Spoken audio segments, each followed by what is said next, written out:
going to show you what to do there, but every time he wants to engage with me, I'm going to engage with him.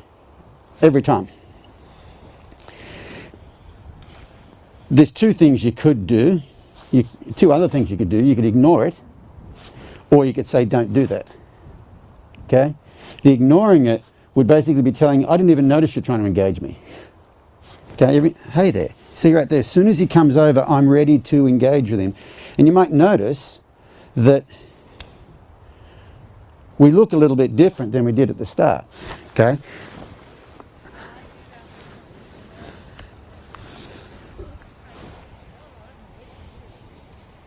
Right, yep.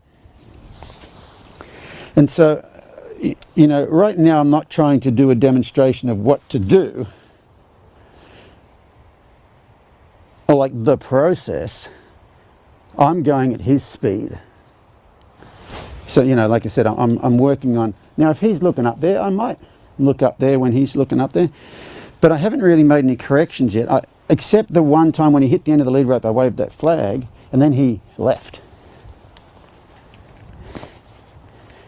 You're trying to undress me? Huh? So the reason he's biting stuff is my fault. Because I'm being distracted and he's getting something in his mouth. What I tend to do, if I wasn't talking to a group of people, is wherever his mouth goes, my hands are in between him and his mouth and me.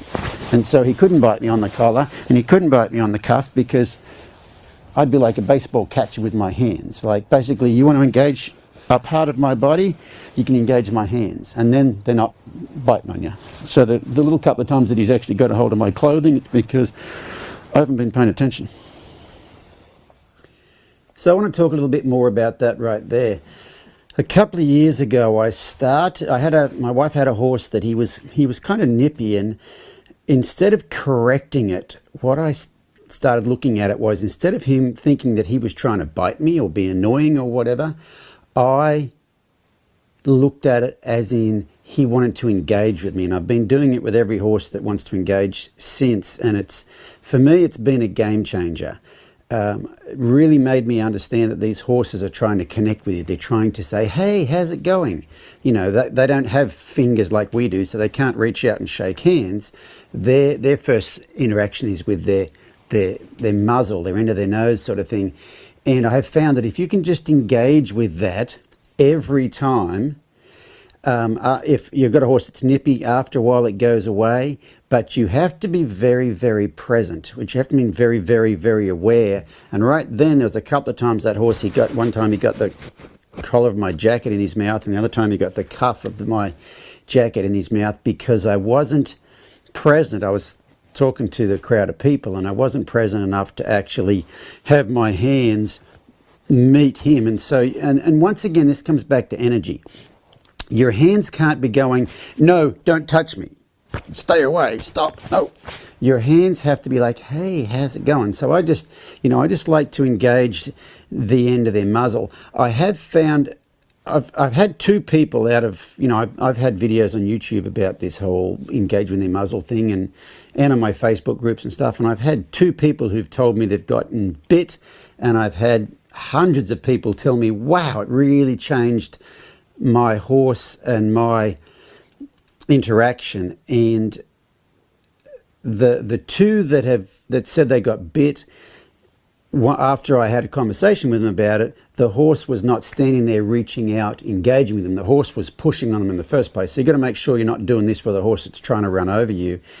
You've got to make sure that the horse is actually trying to engage with you. So you have to determine, is this horse trying to engage with me, or is this horse trying to push on me? And something else to consider too, I only just read this recently and it makes a lot of sense, and I can't remember where I read it, but someone was telling me that, or I read it, that the end of the muzzle is like the engagement part, and past that is the play part. And I recently had someone send me a video and said, hey, I've been engaging my horse, but he keeps getting worse and worse and worse. But they were actually rubbing him up the side of the head, and he was starting to do that whole play thing. I really just try to rub around the end of their muzzle. And if you've got one that's, he's got a pretty good habit of it, you've got to be careful you don't get bit initially. You know, you try to have your hands on the top or on the bottom and try not to keep them still, because the horse will manipulate his mouth around to where he can get something in his mouth. But if you just keep moving your hands around there, after a while they will go away. But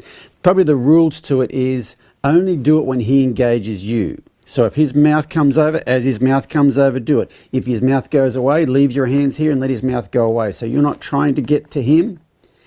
There's that part, you know, it's not your idea, it's his idea to engage. And the other part is, like I said a minute ago, you're not trying to stop the horse. Your energy can't be, no, don't. The energy has to be, sure, I'd love to say hi. Because if you don't get the energy right, if you don't get your intention right, if you have a judgment or fear or those sorts of things, it doesn't work the same.